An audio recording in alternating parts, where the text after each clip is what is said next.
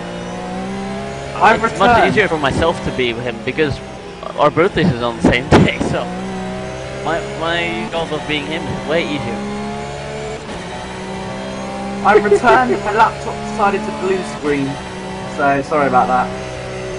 Sounds good. It was a scary moment, not gonna lie.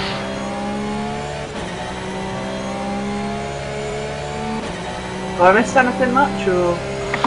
Oh, you missed so much. Well, there were 3 cars burning out on the track, but not...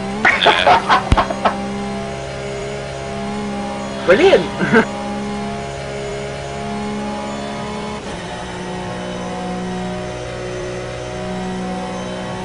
So, anything happening on track? I can't actually tell.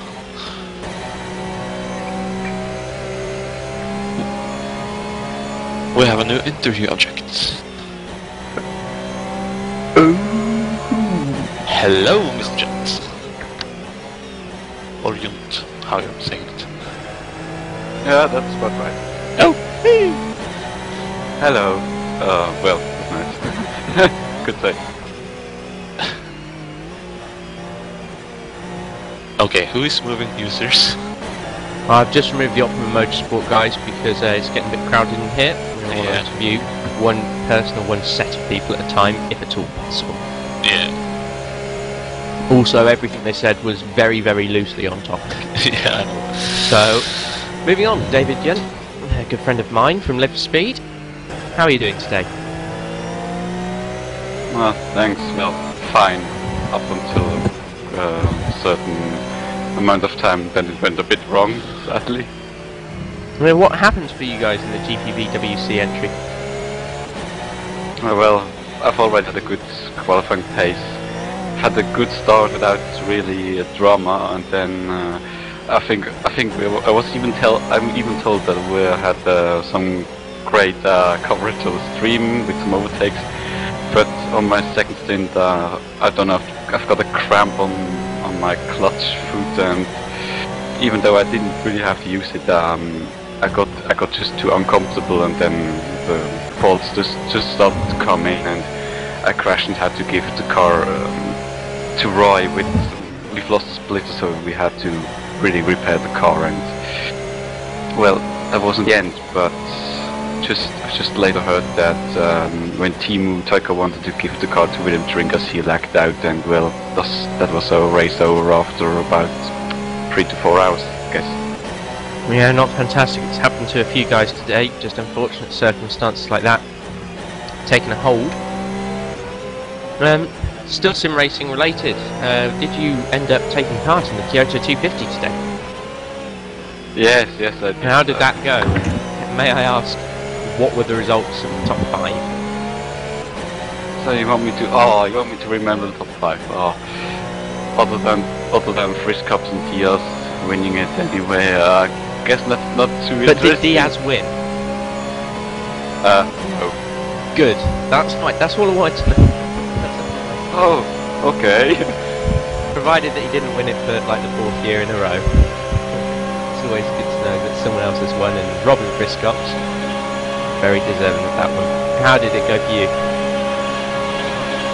Yeah, well, I guess I've got lucky myself. I've got a free pass. I had full fuel tank and went up until about lap 132. Had to pit, and just then the safety car came out, and I got a free pass, and I was back on the lead lap and finished in probably 9th and got fastest lap. So that was my probably best race ever. Well done. Fantastic job on that.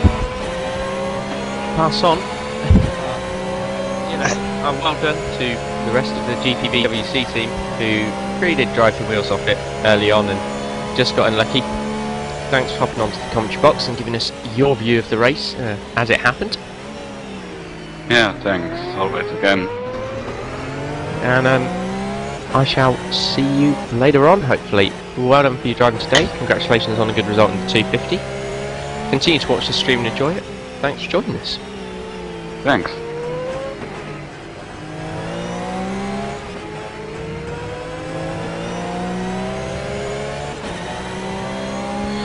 Still not a great deal happening in the race. Currently on board on the stream, just sticking with someone. Turning laps at night, always great to see. Stars in the sky. Lines being held. Lights leading the way for the cars at the moment. All 17 of them still circulating. You know, everyone, it seems, to sort of slow themselves down a bit, found a rhythm. Keeping out the walls. Not had a crash for a very long time now.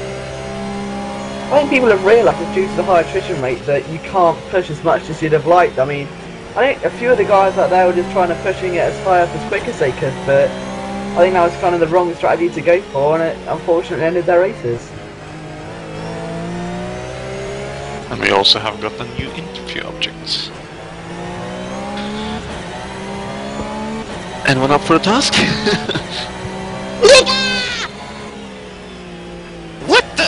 What? Well, that's fortunate because he was about to get kicked anyway for that one. Who was it? Sven Hesse. Not sure who that was. Sorry for any offence or damaged ears there. Someone keeps letting these idiots into the commentary channel. I don't know how to, but it's not me. I'm doing it, so but I'm checking up everyone's going in. I'm just going to throw this one out there. If you do wish to come to the commentary channel at some point today, unless a good reason is stated otherwise, we would really appreciate it if you've been involved in the race today in some way, shape or form. It makes questions a bit better for us to pass across, and then we know that stuff can stay on topic for a bit longer. Without having to go into my music quiz. No. No more music quiz, not at the moment. Just go focus on the race. Think over a few of the events. I mean, we have seen leaders crash out a few times today, and I've not seen that very often. Like the people who were leading, you've got your 05 Motorsports and stuff like that. You don't normally expect to see mistakes like that from teams. Especially with the amount of lead they had as well, and they didn't really need to push that hard. But I guess obviously you want to try and make a statement, and just one tiny error at a place like this can really be costly. It definitely can be, and that's what the thing that we've seen. And like you say, I imagine people are slowing themselves down now because they're like, oh, everyone's been pushing and crashing into walls, and I might not want to be the next person to do that. Lap 74 being completed by the race leader, and that is what, 11 and a quarter hours into the race. Oh no, 10 and a quarter hours. My mistake. There's been an interesting display of driving ability and sometimes lack thereof from the drivers so far today. Everyone's circulating around at the moment really consistently, just holding position, holding the gap in front and behind. From where I'm sitting, I've got to really give props to the Torrent Motorsports mobile team, because they've led it pretty much from the light so far and been consistent through various force feedback problems as well.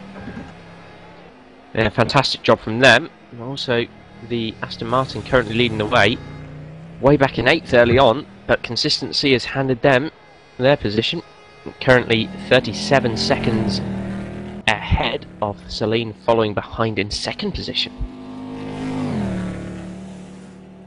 So I mean, if you had to pick a driver of the day so far, then who would you go for? I'm going to have to say Van der Brink, who on that first stint just drove flawlessly, and he built up a gap for his team.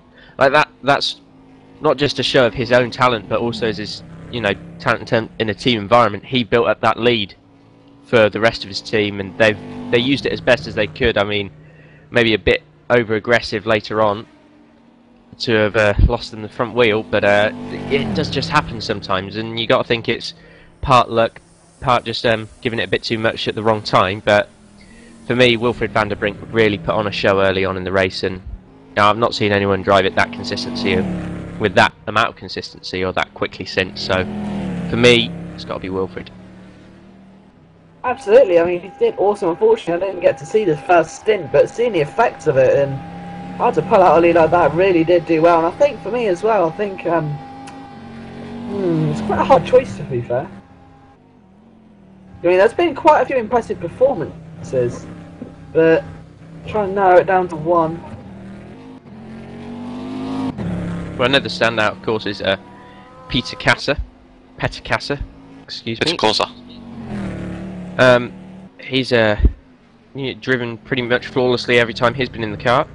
I think mine will probably have to be Stander. I mean, he's done a fantastic job. I mean, especially when he was chasing down like Pablo at the start of the race, well, towards the start of the race. He really kind of just put the pressure on, didn't attack too much, just hold it behind, and he didn't go overly aggressive or put an infinite risk. And I think that's the way you need to drive an endurance race. Well, of course it is. I mean, as soon as you start risking things in an endurance race, or being too aggressive, driving above your limits, because it is an endurance, you're driving for longer than you normally would in another racing environment.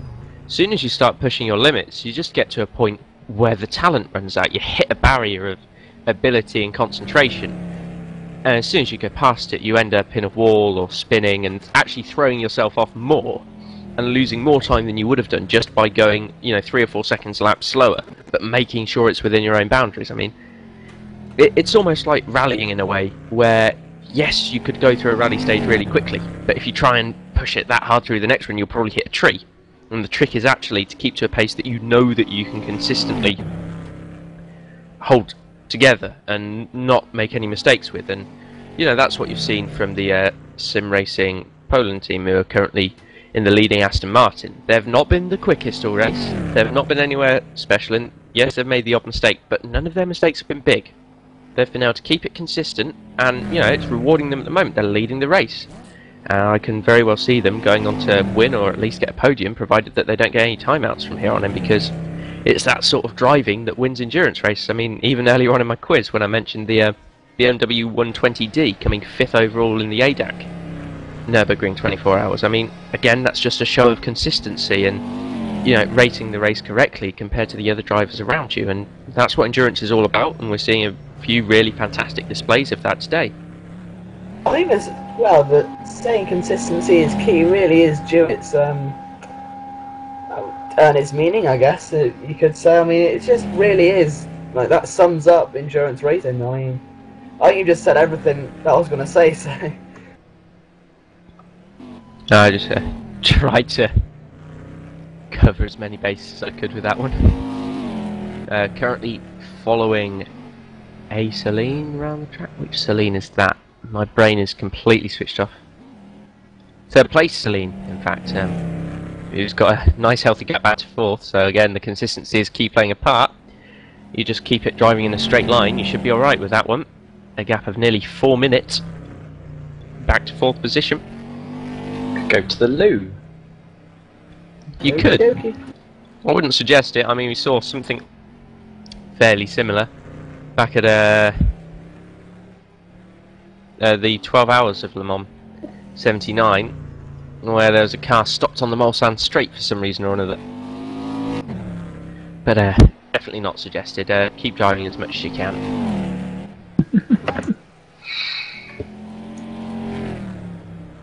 Of course, in game time now, we are coming up midnight.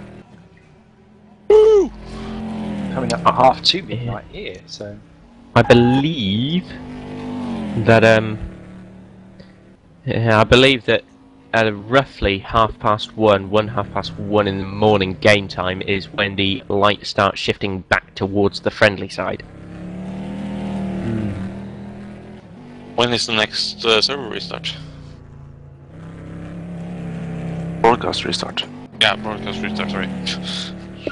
just that half an hour time. Okay. We're not doing bad.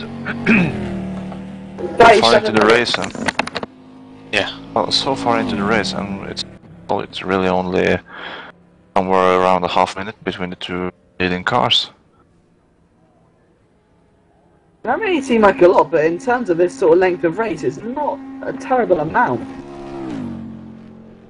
Certainly not.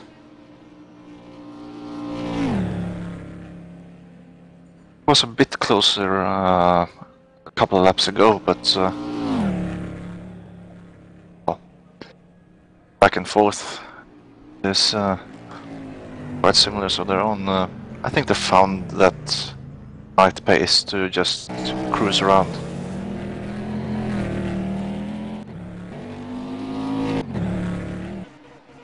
Third position car is onto the Grand Prix horse, and the first position car is going under the bridge on the long straight, so not that long until there is one lap down, or even one lap more, even down on Racing PL race board, Aston Martin.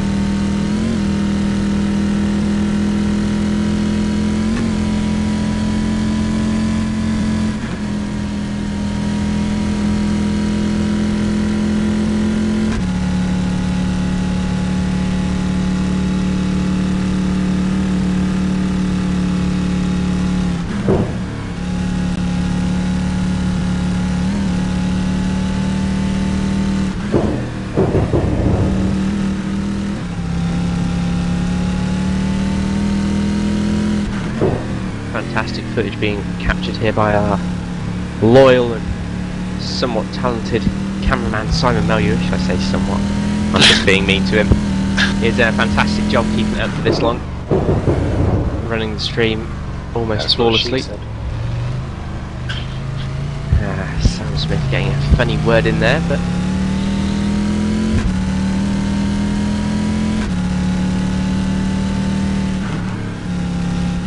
interesting moment there for the Corvette that we're watching. He's trying that at the moment. Is it Zabo? Yeah, I think it is. Yeah, if it's the Simco Dream Team Corvette. No, it's not. It's at the moment. But Zabo is his teammate, I'm sure. Yeah, I was thinking Zabo is the person I can remember being in the car, so that was where that decision came from. Double's pet is what it says on the server, but I believe that is one driver, not two drivers sharing the PC. Or I might be mistaken, of course. No, it's working properly, nice and normally. That's definitely in the car at the moment.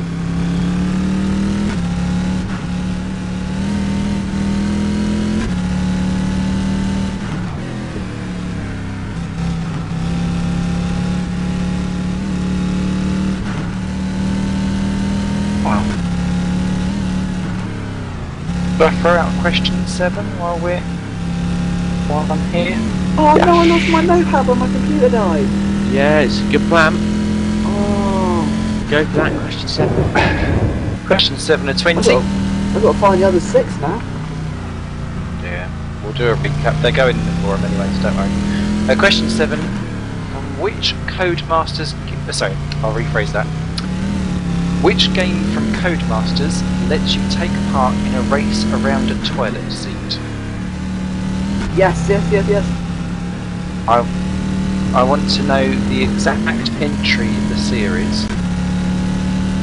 If there is a number in it, I want to know the number as well. Oh, what is that? Oh, I've already got it, I think. Because I actually have it. I was playing the other day.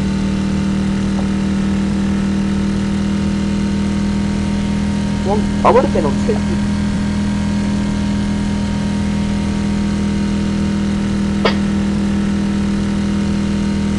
So add that onto the other 6. How am I doing, Simon? Not doing bad actually. I think they've got what, 4 or 5 of them? 4 of 7 at the moment. Yeah, you're doing well. Seeing as I'm sort of going off my immediate instinctual idea for the answer.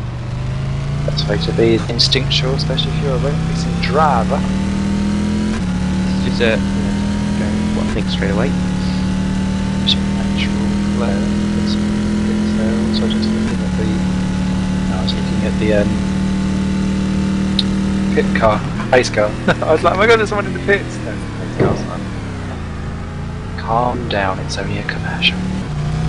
Something along those lines. I was thinking maybe of starting a bit of a real-world motorsport discussion whilst the race is as quiet as it is.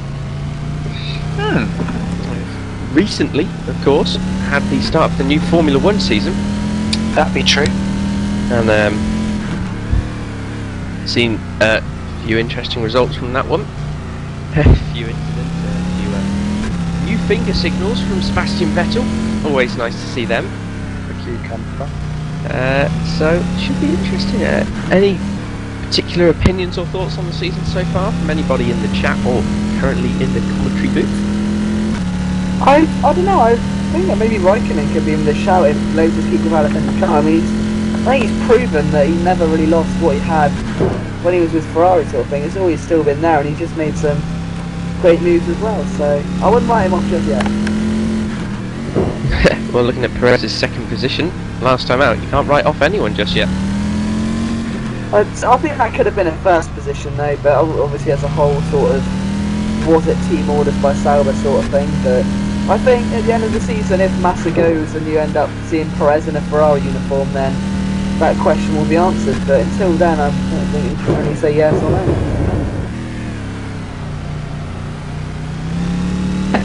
I mean, so far as I'm concerned, I've seen 2 good races in 2 rounds so far of the F1 season, so I'm more than pleased. Pleased even more so that Sebastian Vettel's not won either of them. I actually have to say that is the main point for me. Thank God the finger is actually waving the other finger, not the finger that we're all using. The index has changed to the middle. Yes. So that's quite good fun. Yeah, it's been much more fantastic. I think see the Grosjean's gonna win renaissance. everything. I was going to say, it's nice to see Williams having a bit of a resurgence actually. It's good for them to turn up with a car that's working, by which we obviously mean they've not got a Cosworth engine. Yes, that was the... That looks like that was it, to be honest. It looks like they had a Cosworth engine and it didn't work. I don't know what possessed them to go back to Cosworth, because all they've done is provide customer engines to the back of the grid for years and years and years and years. So quite what made them think there was ever going to be anything more than a back of the grid provider, because they've done it for so long. And they were never going to put a big investment in, so weird and random. But it's nice to see them back again. Hopefully that will allow Pastor Maldonado to mature a little bit from the little run that he's been. Still don't rate Bruno Senna, I'm really sorry. But maybe he just needs a good place to...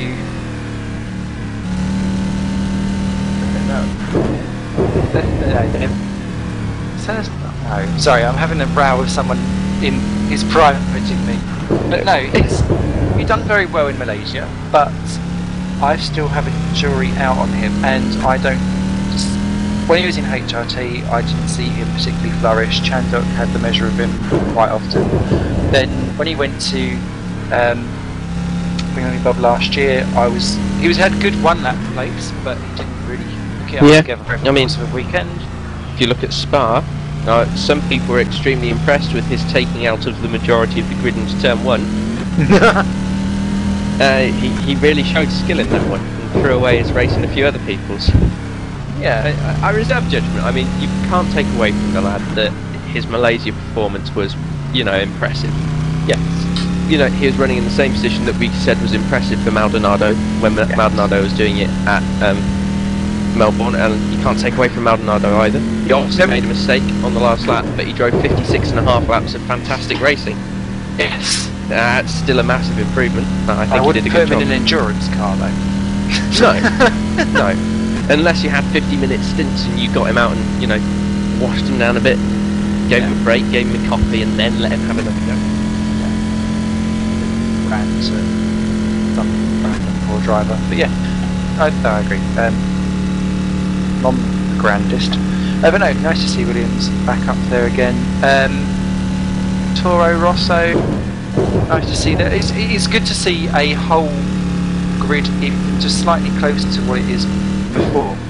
Sorry, that was really badly worded, but much closer than what they were in 2011. Apart from obviously the usual suspects at the rear. Even then, HRT were a little bit better prepared this year than what they were last year. They would have been 11 seconds off the pace. There was only 7 or 8. So they still didn't we're qualify for the first race, and Virgin Racing Team, who put their car together. Oh, and who's that? That's 4th position. Has just gone and spun it round at the carousel. Oh, yes, probably some indeed. front end damage there. That's Pep, who's just gone and stuck in the wall.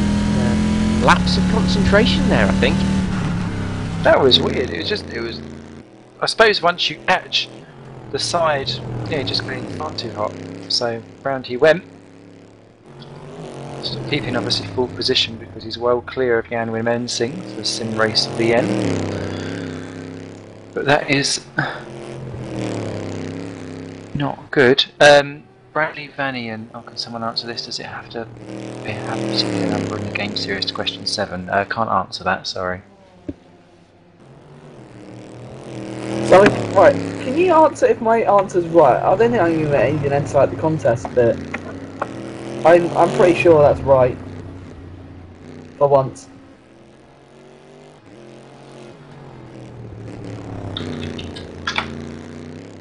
Yes! But you're not entering now. You're automatically disqualified. So. Yeah. Oh, I didn't know. I didn't think I was going to enter anyway. I got about 2 right, but.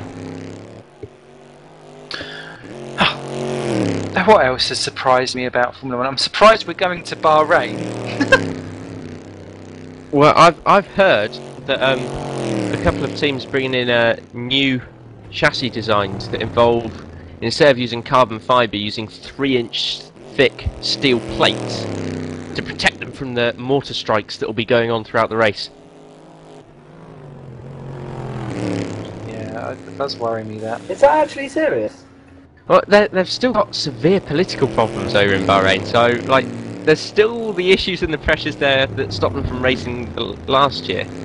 Yeah, but they're going there this year. Like, thing is as well, you've got to think how many of the crowd will be in attendance and what like a prime opportunity that is to make a statement. Not encouraging it or anything, but it's like the Olympics, isn't it? Do you know what I mean? The Olympics in London, the amount of people that are going to show up there, it's not exactly Sound like half of my customers. I'm not taking a job for the Olympics. We're going to get bombed. It's just almost inviting them, though. Do you know? It's not the smartest move they've ever made.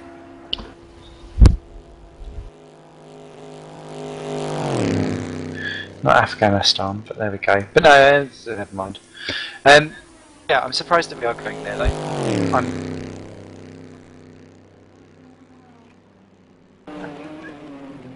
Oh, we've got someone looking like they're going to come in for a quick chit chat, so we'll have him in a second. Just seen actually the news that Al Jaswari and Degrassi have signed up to become ready testers, so obviously everyone that wants to be a reject for this year has piled themselves in. My favourite F1 website actually is F1Rejects.com. It is. Great website. Their podcasts are fantastic. I like how the time isn't really limited very much, and they just talk until they run out of things to say. Happy days. Looks like we have a guest potentially. What's Joachim brought in for us today? I found this fellow in the green room. At first I wasn't so sure if I wanted him in, but hey, he had big money, so here he is. Who have you got? Now you can speak. Michael Tice with Torrent Motorsports. Hello there, Michael. How are you doing? Simon, that's Simon Smith. Alright, very good, very good. How are you? Very well, thank you. And how are you finding today's events, considering you're sitting quite pretty at the moment, touch wood? 6 and 7, 1 and 2 in the GT2 class. I can't say anything terrible about that. Yeah, it's quite an event you guys have really put together here. This is, I mean, the attrition is unbelievable, but yeah, this is quite an event. Yeah, we're not even at halfway, and we've lost over half the field. So we are in for the long haul. I'm glad you could keep us with us. But anything particularly worrying you for the next 13 hours? The stability of R Factor? No, I mean, not much. I mean, I've talked to some of our drivers briefly, and they're very comfortable with where we're at with some issues earlier on, but I think we've overcome those, and as long as the stability of R Factor stays with us, I think we're going to be sitting quite well at the end of this. Awesome. Awesome, Asaurus. And of course yourself, are you out racing anywhere at the moment, doing anything as team boss? I wish I had the time. Simon actually, Melhuish has been taking care of the team quite well. I've been out actually trying to raise funds and actually get us onto the real track. We've been doing quite a bit with some of our sponsors, and so yeah, I mean that's really what I've been focused on this last probably 6 to 8 months, and it's starting to really start to turn around. So we're hoping to get back on the real track pretty soon. Anything that you can let us in privy to of anything that you're looking at series-wise, or?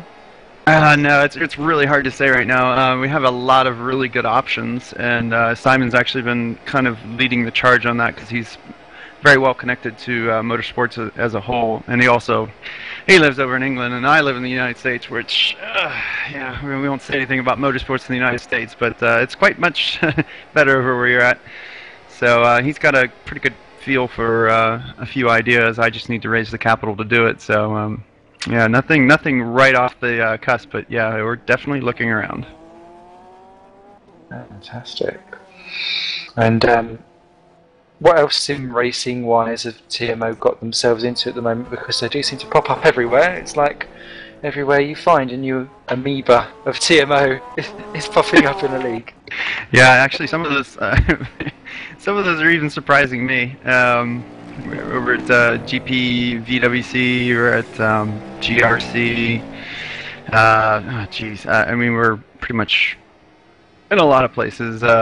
We did the Le Mans event, which went really well. Yeah, I mean, it's just we really are kind of everywhere. It's a matter of we've got a really good, ambitious team who loves to race and loves to get out there and pretty much banner Torrent Motorsports as much as they can. So we paint the cars up and let them loose. Why the hell not? So what have you got planned for the rest of the time? You're going to sit in and tune in for a little while, or have you got other things you've got going on? Oh, absolutely. No, I'm an endurance fanatic, so I watch the Le Mans start to finish every year, so I will definitely be watching this start to finish as well. Woohoo! We love you. We did it. We've got quite a pretty good endurance heritage. In fact, I think if we do anything really well, it's definitely endurance racing. You got Casa, who's I've nicknamed Iron Man. I mean, the man is just amazing. And of course, Rickard Helston, who's probably the perfect teammate. So yeah, I mean, those two are. I actually feel sorry for the guys they're up against. I really do, because they're. I mean, they never set a tire wrong. So it's just we're really blessed, I guess, to say that we have such a great team. And of course, who could forget Dave Carr Smith stepping in to give him a break? Because I mean, two-man effort over 24 hours. It would be pretty gargantuan. So thanks to Dave as well. Fantastic. And for any drivers that are out there at the moment who are quite fancying getting in with this little love fest that is TMO, what would you say are the key qualities that you look for in a driver that would come to your team?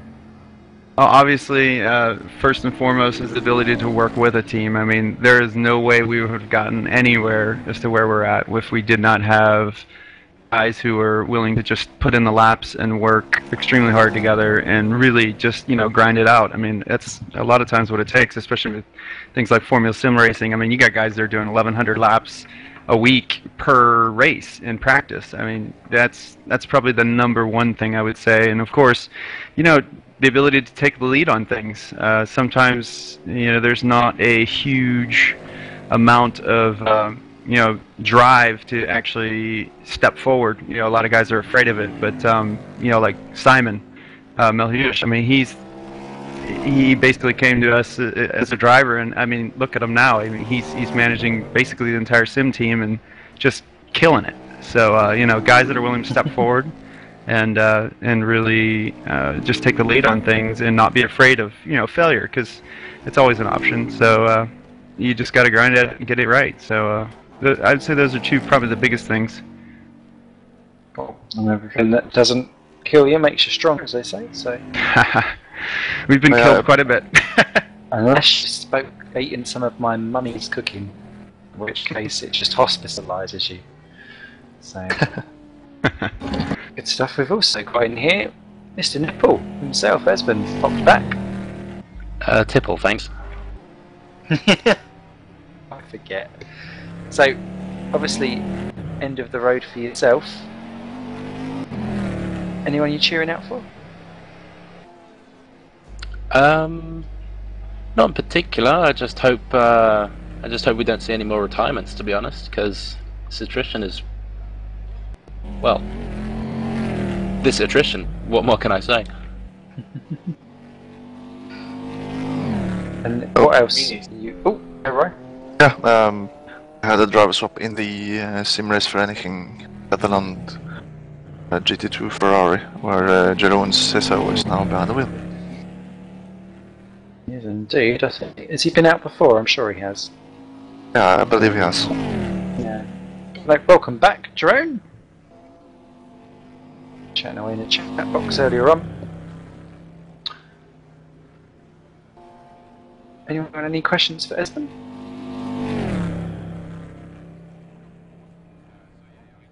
I just got a new high score in Tetris, so yeah, that's why I'm here now, because the challenge of Tetris has sort of disappeared now. So, but so Esmond, do you have a question for anyone else? What other games do you play then? Are you a puzzle person, or is it just Tetris as a one-off, or? Quite a bit of Tetris. Sim racing wise, I don't really have time for much these days, but I've still got my iRacing subscription running, and I run the Acura HPD thing. Over my head, that one. Sorry.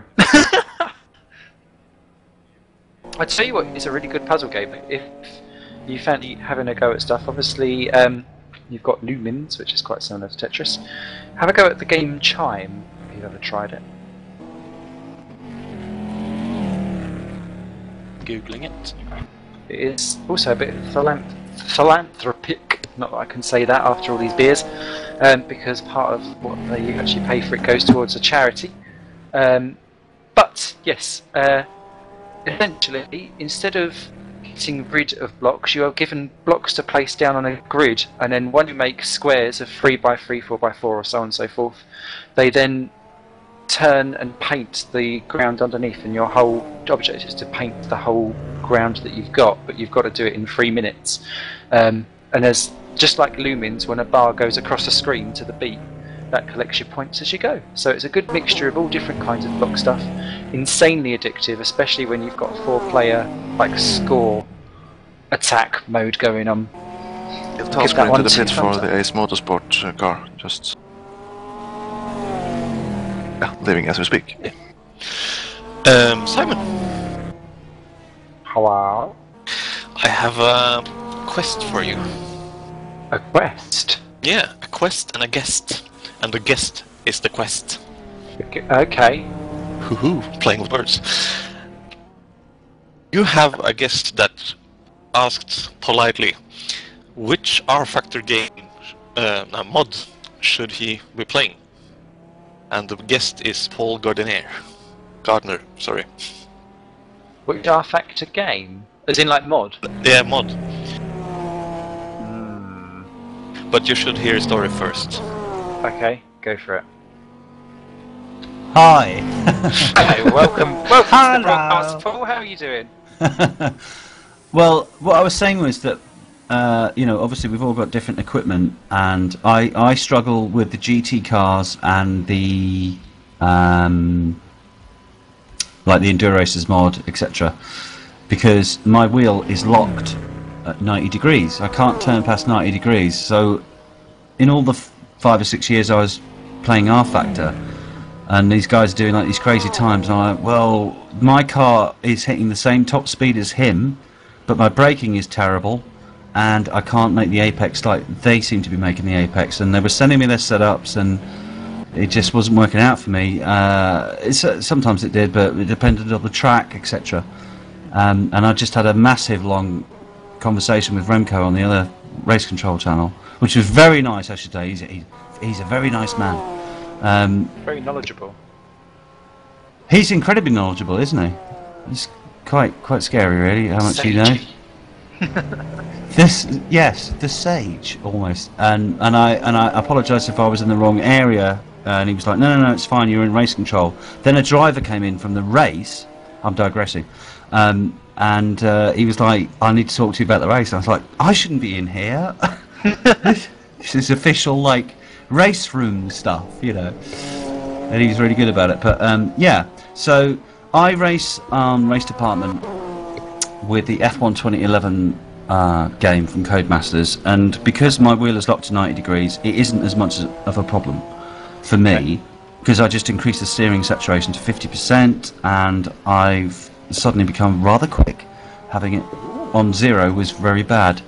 So if I was going to go back to R Factor, a game which I've loved for like 6 years, but completely like I said, it was like an ex-wife, you know, if I'm going to go back to revisit that person, I want to know a good reason why. What am I going to get out of going back to her? How can I fix the understeer without whacking up the steering lock, which was a bad idea because Remco said, no, you're just making it worse if you increase the steering lock. Yeah. What would you go if you went back to your ex-wife? Oh. Familiarity, kids, good Sunday roasts. But I see now. You're assuming she can cook. Well, microwave meal. How good is she dialing wand on a phone? Good take it. I forgot that my foot still bleeds. Is she good with a stick? Well, there's like RDLMS, there's Nordschleife, and I can't race for 2 hours. I can't sit in this chair at this desk, which is too low, because the wheel means the wheel is low, so I'm hunched forward.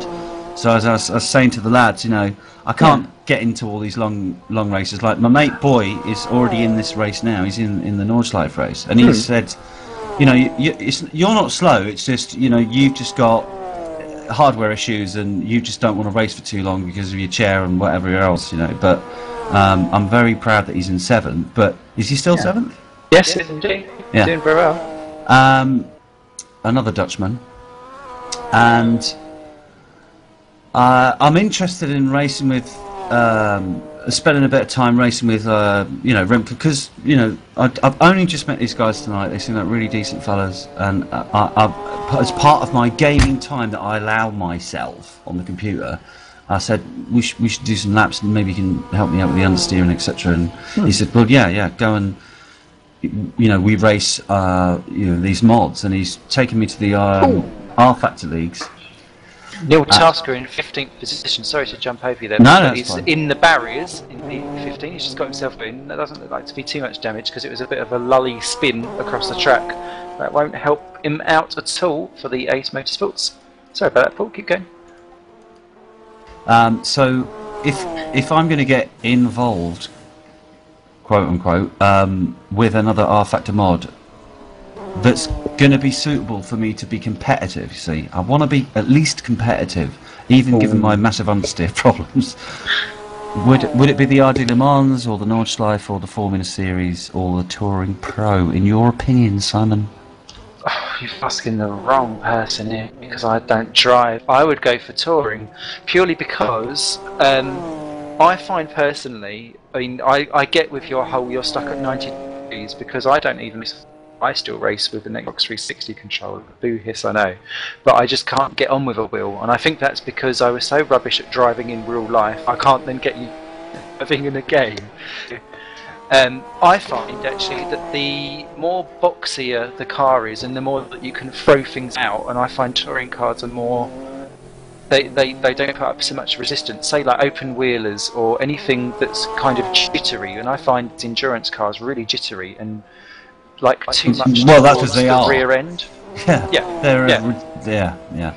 Because also with a games controller, obviously you've only got the trigger buttons at the back instead of actual pedals. So I find that actually with me, with my fat fingers, I'm just like floor it. So I need something that allows for me to deal with that. So I turn down all the sensitivities of stuff, so that it means that things have to be pressed further before it takes in more effect. So maybe you would need for your steering, because if you can only to 90 degrees and no further, maybe you just need it so that it I don't know, you have less of a precision needed. I'm not sure if I'm saying it right, but no, just I so know that what you you're can saying. then flick things out. Yeah. Like the steering lock, I find for most things with a controller, because you can only go like extreme left, extreme right, I stick around between 15 to 70 degrees, because if I go too much beyond that, anything that I do is such an extreme move, you then slide through the corners and therefore you lose time hand over fist every time you turn the wheel. So that's just from my experience though. But no, touring cars, I'd recommend for just quick sprints. It's not race department related, but Gentlemen's Racing Club, because each race is 20 minutes long.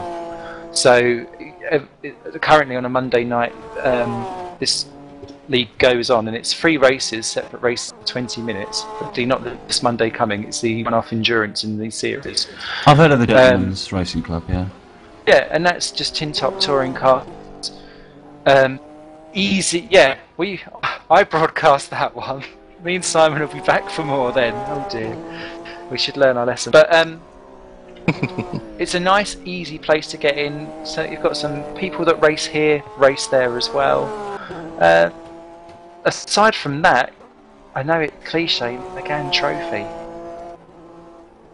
Well, I can do 45. I mean, I regularly race 50% races on the F1 2011 game. Yeah. So 45 minutes to an hour is cool for me. Okay. I don't necessarily sprint, you know, if I wanted to have a hot lap race, I could do that on the online F1 2011 games and get rammed by children. Yeah. But I opted out Sorry of about that. Yeah. I don't like being rammed by children anymore. No. There are 1 or 2 servers which aren't too bad, and maybe there's a league out there, but I just don't know of it. But yeah, RD related, definitely touring car pro series would be your best bet for that, just because it's going to be a car that's not going to be so flimsy and jittery that the slightest wheel motion sends you flying, and you'll be overcorrecting and therefore just going nowhere fast. And outside of that, I'd go for GSE. I think, no, I agree with that. I was wondering if it was just me that was finding the Enduro Racers mod like really bloody twitchy and everything else, but Remco was like, no, it's a setup thing. It's because of the wheel you've got, and you know, I spent 6 years racing that R Factor mod, you know, with all the F1 mods and all the GT mods and the FS1 F1 mods, GT, etc., etc. I've got like a lot of experience of racing in that game. It's just that, like I said to Remco, I left it last year when I got a cheap copy of F1 2011 because I just wanted a break. I just wanted a break from fighting the bloody car. Every race, it's like fighting the car. I just want to race the car, you know. I don't want to fight the car. It almost goes from being an enjoyment or like an achievement to actually get round a lap to why am I bothering with this? Let me go and find something easier to deal with. Yeah, absolutely. A twitchy mess. Talking of endurance racing, I'm just going to pop something into the broadcast chat box here. This is my. I'd recommend to do it away from the broadcast because it's got very loud music. But this was my introduction to endurance racing, so you will know you are never alone. Is it loud dance music? No, it's loud screaming Japanese women. I'm not sure if that's any better, to be fair. Loud screaming. Okay. I'll shout in a little bit from our race now. We had a driver swap in the a curious motorsport 52 car. Roma Jubchik is now behind the wheel. Okay, it's time for a reset. We'll be back for more action, fun, thrill spills, and possibly some nighttime shenanigans on the track here on Race Department's coverage. The 24 hours of Nordschleife. Could I make a suggestion to Paul?